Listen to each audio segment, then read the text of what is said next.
उत्तर प्रदेश विधानसभा चुनाव 2027 के लिहाज से अगर चंद्रशेखर आज़ाद की आज़ाद समाज पार्टी और असदुद्दीन ओवैसी की AIMIM के बीच चुनावी समझौता होता है तो पश्चिमी उत्तर प्रदेश में ये गठजोड़ खास तौर पर उन सीटों पर मुकाबला त्रिकोणीय या चतुष्कोणीय बना सकता है जहां दलित और मुस्लिम मतदाता दोनों बड़ी संख्या में हैं। हालांकि इसे सीधे जीतने वाला गठबंधन कहना जल्दबाजी होगी। यूपी में कुल 403 विधानसभा सीटें हैं। इनमें SC के लिए आरक्षित सीटों की संख्या 84 है। ST के लिए एक विधानसभा सीट आरक्षित है। मुस्लिम मतदाताओं के बारे में जो उपलब्ध निर्वाचन क्षेत्रवार अनुमानों में लगभग 68 सीटों पर मुस्लिम मतदाता 35% से अधिक बताए गए हैं और करीब 89 अन्य सीटों पर उनका हिस्सा 20 से 28% के बीच बताया गया है।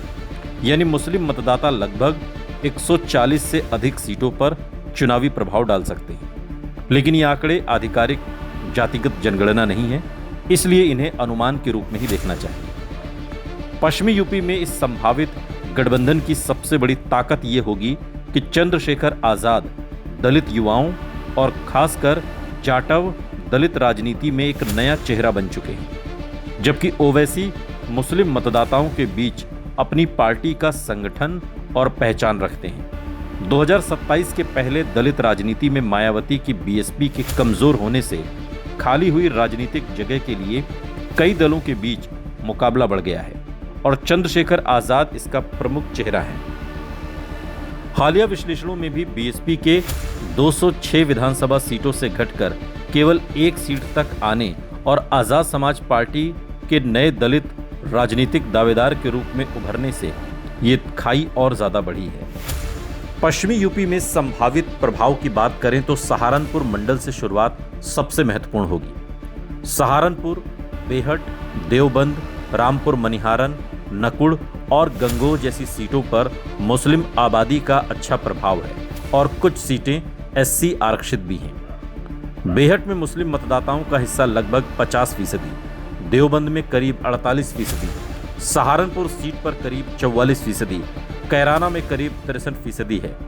यदि यहां AIMIM मुस्लिम वोटों का एक हिस्सा और आज़ाद समाज पार्टी दलित वोटों का एक हिस्सा अपनी ओर खींचती है तो सबसे बड़ा असर सपा और BSP दोनों पर पड़ सकता है। खासकर कैराना, बेहट, देवबंद, सहारनपुर और रामपुर मनिहारन जैसी सीटों पर गठबंधन मुकाबले को बेहद प्रतिस्पर्धी बना सकता है। लेकिन यहाँ एक महत्वपूर्ण बात समझना बहुत जरूरी है। मुस्लिम वोट का पूरा हिस्सा AIMIM को और दलित वोट का पूरा हिस्सा चंद्रशेखर को मिल जाएगा, ऐसा मान लेना भी गलत होगा। मुस्लिम मतदाता स्थानीय उम्मीदवार, BJP को हराने की संभावना और गठबंधन की विश्वसनीयता को भी देखते हैं। मुजफ्फरनगर शामली बेल्ट में भी गठबंधन दिलचस्प प्रभाव डाल सकता है। कैराना, शामली, बुढ़ाना, चरथावल, मुजफ्फरनगर और मीरापुर जैसी सीटें सामाजिक रूप से बेहद मिश्रित हैं। कैराना में मुस्लिम मतदाताओं का अनुमान लगभग 63% है और शामली में लगभग 33% बताया गया है। मुजफ्फरनगर में मुस्लिम आबादी करीब 32% बताई जाती है। यहाँ दलित मुस्लिम समीकरण यदि किसी एक उम्मीदवार के पीछे एकजुट हो जाएं तो BJP और अन्य विपक्षी दलों के लिए मुश्किल पैदा हो सकती है।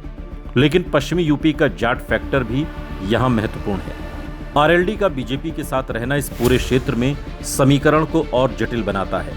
इसलिए आज़ाद समाज पार्टी AIMIM गठबंधन को केवल दलित मुस्लिम गणित के आधार पर जीत का अनुमान नहीं लगाना चाहिए।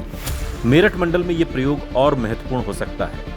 मेरठ, सरधना, सिवाल खास, किठौर, मेरठ दक्षिण और हापुड़ के आसपास कई सीटों पर मुस्लिम मतदाता निर्णायक संख्या में हैं। मेरठ सीट पर मुस्लिम मतदाताओं का हिस्सा करीब 43%, मेरठ कैंट में 33%, मेरठ दक्षिण में 33%, किठौर में 42%, सरधना में 33% और सिवाल खास में करीब 26% बताया गया है। यहाँ चंद्रशेखर की दलित युवाओं में लोकप्रियता और ओवैसी की मुस्लिम राजनीति एक साथ आती है तो मेरठ, किठौर, सरधना, सिवाल खास और मेरठ दक्षिण में गठबंधन मजबूत वोट कटवा से आगे बढ़कर सीधी चुनौती देने की स्थिति में आ सकता है। खासकर यदि उम्मीदवार स्थानीय रूप से मजबूत हो और सपा कांग्रेस के साथ मुस्लिम वोट का पूरा ध्रुवीकरण न हो। बिजनौर मुरादाबाद क्षेत्र शायद इस गठबंधन का सबसे अनुकूल इलाका बन सकता है। नगीना लोकसभा सीट से 2024 में चंद्रशेखर आजाद की जीत ने ये साबित किया कि वो पश्चिमी यूपी में दलित राजनीति को स्वतंत्र चुनावी ताकत में बदल सकते हैं। इसी क्षेत्र में मुस्लिम मतदाता भी बड़ी संख्या में हैं। नगीना विधानसभा क्षेत्र में मुस्लिम मतदाताओं का हिस्सा लगभग 68%, धामपुर में 43%, नूरपुर में 41%, बिजनौर में 35%, ठाकुरद्वारा में 52% बताया जाता है। इसलिए नगीना, धामपुर, नूरपुर और बिजनौर जैसी सीटें इस संभावित गठबंधन की सबसे बड़ी प्रयोगशाला हो सकती हैं। अगर चंद्रशेखर अपना नगीना वाला प्रभाव विधानसभा स्तर तक कायम रखते हैं और AIMIM मुस्लिम वोटों में पर्याप्त सेंध लगाती है तो यहां गठबंधन एक गंभीर खिलाड़ी बन सकता है। अमरोहा, हापुड़, बुलंदशहर बेल्ट में भी कुछ सीटें महत्वपूर्ण होंगी।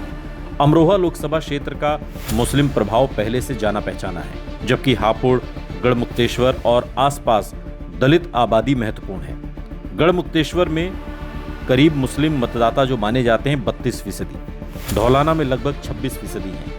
यहां आजाद समाज पार्टी और AIMIM को फायदा तभी होगा जब वो केवल धार्मिक या जातीय समीकरण पर निर्भर न रहकर बेरोजगारी, शिक्षा, कानून व्यवस्था, आरक्षण और स्थानीय विकास जैसे मुद्दों को भी अभियान में जोड़ सकें। गाजियाबाद और गौतम बुद्ध नगर में तस्वीर थोड़ी अलग होगी। साहिबाबाद में मुस्लिम मतदाताओं का अनुमान करीब 49% है, जबकि गाजियाबाद में लगभग 20%, धौलाना में 26%, नोएडा, दादरी, जेवर जैसे इलाकों में सामाजिक संरचना अधिक मिश्रित है। यहाँ मुस्लिम दलित समीकरण मौजूद होने के बावजूद शहरी मतदाता, व्यापारी वर्ग, गुर्जर जाट प्रभाव और बीजेपी का संगठन इस गठबंधन के लिए बड़ी चुनौती होंगे। इसलिए साहिबाबाद और धौलाना जैसी सीटों पर प्रभाव संभव है, लेकिन जीत की संभावना नगीना या कैराना जैसी सीटों से अलग होगी। अब सवाल है कि ओवैसी और चंद्रशेखर के बीच समझौता किस तरह से हो सकता है। सबसे व्यावहारिक मॉडल सीटों के क्षेत्रीय बंटवारे का हो सकता है। चंद्रशेखर को वो सीटें पसंद होंगी जहां दलित आबादी और उनका व्यक्तिगत संगठन मजबूत है, जबकि AIMIM मुस्लिम बहुल सीटों पर दावा कर सकती है। दोनों पार्टियां एक दूसरे के वोट काटने की बजाय सीट विशेष पर उम्मीदवार तय करें तो गठबंधन का फायदा बढ़ सकता है। उदाहरण के लिए नगीना, बिजनौर बेल्ट में आजाद समाज पार्टी को प्रमुख भूमिका और सहारनपुर, कैराना जैसे मुस्लिम प्रभाव वाले इलाकों में AIMIM को अधिक सीटें देने का फॉर्मूला बनाया जा सकता है। लेकिन अभी ऐसा कोई औपचारिक सीट शेयरिंग समझौता घोषित नहीं है। दूसरी तरफ ओवैसी ने जुलाई 2026 में समाजवादी पार्टी के साथ गठबंधन की संभावना के संकेत दिए थे। इसलिए उनका अंतिम चुनावी गठबंधन किसके साथ बनता है, ये भी 2027 के समीकरण के लिए एक बड़ा प्रश्न है। कितनी सीटें जीत सकते हैं, यही सबसे सावधानी से देखने वाली बात है। यदि दोनों पार्टियां अलग अलग लड़ती हैं तो उनका सबसे बड़ा खतरा वोटों के बंटवारे का होगा, और यदि साथ आते हैं तो उम्मीदवार का चयन बहुत मजबूत रहता है। तो पश्चिमी यूपी की लगभग 10 से 15 सीटों पर वो गंभीर मुकाबला खड़ा कर सकते हैं। इनमें नगीना, कैराना, बेहट, देवबंद, सहारनपुर, रामपुर मनिहारन, धामपुर, नूरपुर, बिजनौर, किठौर, मेरठ, सरधना, सिवाल खास, धौलाना और गढ़मुक्तेश्वर जैसी सीटों के नाम आ सकते हैं। इसमें से 3 से 7 सीटों पर जीत की वास्तविक संभावना बन सकती है, लेकिन 8 से 10 या उससे ज्यादा सीटें जीतने के लिए केवल दलित मुस्लिम वोट पर्याप्त नहीं होंगे। उन्हें स्थानीय उम्मीदवार, संगठन, बूथ मैनेजमेंट और गैर दलित, गैर मुस्लिम वोटों में भी सेंध लगानी होगी। सबसे बड़ा राजनीतिक असर ये होगा इस गठबंधन का आजाद समाज पार्टी और AIMIM। इस गठबंधन से बीजेपी को जितना नुकसान पहुंच सकता है, उससे कहीं ज्यादा सपा और बसपा के वोट बैंक को विभाजित कर सकता है। यदि मुस्लिम मतदाता का एक हिस्सा AIMIM के साथ जाता है और जाटव दलित मतदाता का हिस्सा आजाद समाज पार्टी के साथ जाता है तो सपा का PDA समीकरण कमजोर हो सकता है और BSP का पारंपरिक दलित आधार भी प्रभावित हो सकता है। दूसरी तरफ यदि गठबंधन का मुख्य उद्देश्य बीजेपी को रोकना है और चुनाव से पहले मतदाताओं के बीच रणनीतिक वोटिंग का संदेश मजबूत हो जाता है तो यही गठबंधन कुछ सीटों पर निर्णायक भी बन सकता है। 2024 के लोकसभा चुनाव में जाति और संविधान आरक्षण के मुद्दों ने बीजेपी के पुराने सामाजिक समीकरण को प्रभावित किया था। निष्कर्ष ये है कि चंद्रशेखर आजाद और असदुद्दीन ओवैसी का गठबंधन पश्चिमी यूपी में किंगमेकर से ज्यादा गेम चेंजर बन सकता है। चंद्रशेखर के पास युवा, दलित राजनीति का चेहरा और नगीना जैसी जीत का प्रमाण है, जबकि ओवैसी के पास मुस्लिम बहुल इलाकों में राजनीतिक पहचान है। दोनों का वोट पूरी तरह ट्रांसफर हो गया तो 2027 में कई सीटों पर मुकाबला त्रिकोणीय से सीधा दो तरफा भी हो सकता है। लेकिन अगर मुस्लिम वोट रणनीतिक रूप से समाजवादी पार्टी के साथ बना रहा या दलित वोट का एक बड़ा हिस्सा बीएसपी, एसपी, बीजेपी में बंट गया तो गठबंधन का प्रभाव मुख्यतः वोट कटवा तक सीमित रह सकता है। इसलिए फिलहाल सबसे यथार्थ आकलन यही है कि पश्चिमी यूपी की 10 से 15 सीटों पर गंभीर चुनौती, 3 से 7 सीटों पर जीत की संभावित जमीन और उससे कहीं ज्यादा सीटों पर चुनावी परिणाम बदलने की क्षमता, ये इस गठबंधन का मोटा मोटा आकलन हो सकता है।